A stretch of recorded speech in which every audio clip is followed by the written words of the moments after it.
اور ان کو ہرا دیا گیا، تو وہ آئے تھے الیکشن پٹیشن میں پیش ہونے کے لیے۔ الیکشن ٹرائبونل میں وہ پیش ہونے آئے، ٹرائبونل سے باہر نکلتے ان کو پولیس نے گرفتار کر لیا۔ پولیس انہیں گرفتار کر کے اسلام آباد کے تھانہ نیو ٹاؤن منتقل کیا گیا۔ راجہ بشارت راولپنڈی الیکشن ٹرائبونل میں NA-55 کے کیس کی تاریخ میں پیش ہوئے۔ راجہ بشارت نے کہا تمام مقدمات میں ضمانت کنفرم ہے، ان اوچھے ہٹ کنڈوں سے ہم نہیں گھبراتے۔ ان کے وکیل سردار عبدالرازق نے کہا کہ راجہ بشارت تمام مقدمات میں ضمانت پر ہیں، ہم نے پولیس کو تمام ضمانت نامے دکھائے مگر پولیس نے گرفتار کر لیا۔ پولیس ٹیم نے کہا کہ ہمیں گرفتاری کا حکم ہے، جو کہنا ہے تھانہ نیو ٹاؤن آ کر افسران سے کہیں۔ راجہ بشارت کی وکلا ٹیم بھی ضمانت ناموں سمیت وہاں پہنچی اور ساتھ ان کے پروڈکشن آرڈر کے لیے درخواست دائر کی گئی۔ درخواست میں کہا گیا کہ راجہ بشارت پر کیس میں ضمانت پر ہیں، انہیں پیش کرنے کا حکم دیا جائے۔ پولیس نے عدالت میں رپورٹ پیش کی کہ راجہ بشارت کو ضمانت نامے پیش کرنے پر رہا کر دیا گیا ہے، اور اس کے بعد وکیل عبدالرازق نے بتایا کہ راجہ بشارت کو تھانہ نیو ٹاؤن سے رہا کر دیا گیا ہے۔ ضمانتی دستاویزات کی تصدیق کے بغیر پولیس نے راجہ بشارت کو رہا کیا کہ جی ہم نے پہلے ان کے تمام اب آپ دیکھیں کہ ایک سینئر سیاستدان ہے NA-55 میں، وہ کہتے ہیں کہ حکومتی امیدوار کے مقابلے میں وہ جیتے ہوئے ہیں، لیکن یہاں یہ صورتحال ہے کہ ان کو گرفتار کر لیا جاتا ہے۔ وہ کہتے ہیں مجھے 4 گھنٹے حبس بجا میں رکھا گیا، غیر قانونی طور پر اللیگل ڈیٹینشن میں رکھا گیا، اور پھر اس کے بعد مجھے رہا کر دیا گیا۔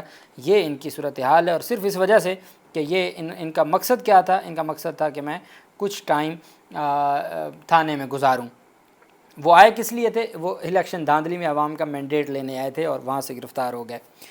آج کیا ہوا؟ توشہ خانہ 2 کیس کی سماعت کے دوران جب وکلا بھی پہنچے اور پاکستان تحریک انصاف کے بھی 1-2 وکیل تھے، اور اس کے علاوہ سرکاری وکیل بھی تھے، بشرا بی بی بھی تھیں، تو جیسے سماعت شروع ہوئی تو عمران خان نے کہا، پہلے تمام حاضرین وہاں پر موجود تھے، عمران خان نے کہا پہلے مجھے یہ بتائیں انگلینڈ انڈیا کے ٹیسٹ کا میچ کا کیا بنا ہے؟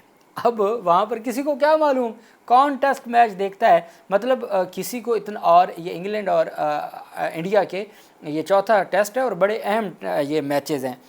اب جو بندہ جیل میں ہے اور وہ بندہ کتنا اس کے پاس تمام چیزوں کا علم ہے، وہ کہتے ہیں آپ باقی چھوڑیں، انڈیا انگلینڈ کے ٹیسٹ میچ کا کیا ہوا، اس کا کیا بنا ہے؟ حاضرین کو معلوم ہی نہیں تھا کہ میچ کوئی ہے یا نہیں۔ انہوں نے کہا جی ہمیں نہیں پتہ میچ کا، ہمیں تو نہیں پتہ کوئی میچ لگا ہوا ہے۔ انہوں نے کہا اچھا آپ کو نہیں پتہ، کوئی حال نہیں آپ لوگوں کا۔ پھر خیر آگے سماعت ہوئی۔ وہیں پہ پاکستان تحریک انصاف کی، چونکہ آج اپوزیشن رہنماؤں کی جانب سے ایک پریس کانفرنس کی گئی، انہوں نے کہا کہ وہ 31 جولائی 31 اور 1 اگست وہ کرنے جا رہے ہیں ایک پریس جو آل پارٹیز کانفرنس۔ ساتھ ہی پاکستان تحریک انصاف نے آج ایک اور بڑا کام کیا ہے، جو بڑا پازیٹیو کام ہے، وہ یہ ہے کہ پاکستان تحریک انصاف نے کہا ہے کہ عمران خان کی ہدایت ہے کہ جو ملک گیر احتجاج پاکستان تحریک انصاف 5 اگست سے شروع کرنے جا رہی ہے، اس کی قیادت تحفظ آئین پاکستان کی جو قیادت ہے، اپوزیشن جو الائنس ہے پاکستان تحریک انصاف کا، وہی قیادت کرے گا، یعنی محمود اچکزئی، راجہ ناصر عباس، جو مصطفیٰ نواز کھوکھر، یہ تمام لوگ یہ قیادت کریں گے۔ سردار عبدالقیوم نیازی نے یہ ٹویٹ کیا، جو سابق وزیر اعظم ہے AJK کے، کہ عمران خان صاحب کی ہدایت پر ملک گیر احتجاجی تحریک کی قیادت تحریک تحفظ آئین کرے گی، جس کے چیئرمین محمود اچکزئی ہیں۔ کہتے ہیں کل پاکستان تحریک انصاف کے صوبائی صدور اور کوارڈینیٹر کی محمود اچکزئی صاحب اور علامہ ناصر عباس سے ملاقات ہوئی۔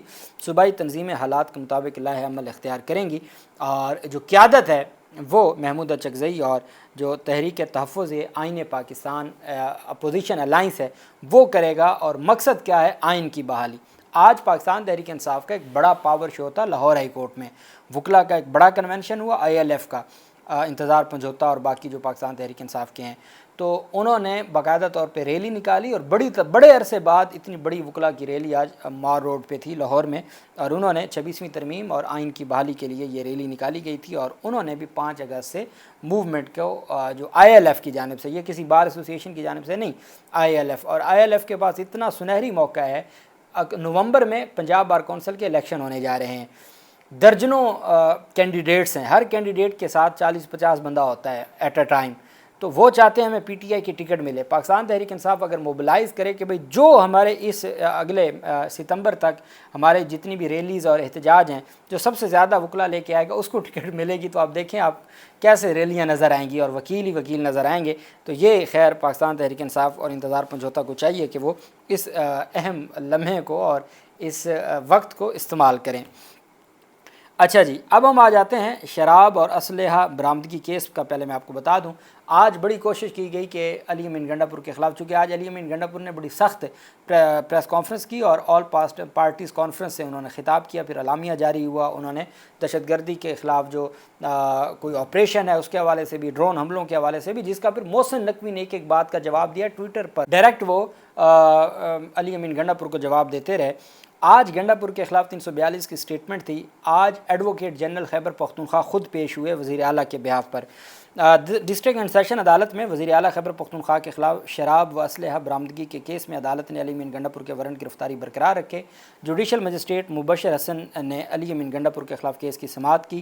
ایڈوکیٹ جنرل نے علی امین گنڈا پور کی جگہ 342 کا بیان قلم بند کرانے کی درخواست کی، جس کو عدالت نے مسترد کر دیا، لیکن عدالت نے پاکستان تحریک انصاف کے جو علی امین گنڈا پور ہیں ان کو تقریباً ایک ہفتے کا موقع دے دیا۔ عدالت نے علی امین گنڈا پور کو عدالت میں پیش ہو کر یا بذریعہ ویڈیو لنک بیان ریکارڈ کروانے کی ہدایت کی۔ عدالت روزانہ کی بنیاد پر سماعت کر رہی تھی، لیکن آج 29 جولائی تک سماعت ملتوی کر دی۔ جوڈیشل مجسٹریٹ نے کہا کہ 342 کا بیان ریکارڈ نہ کروانے پر عدالت علی امین گنڈا پور کا حق دفاع کا بیان ختم کر سکتی ہے۔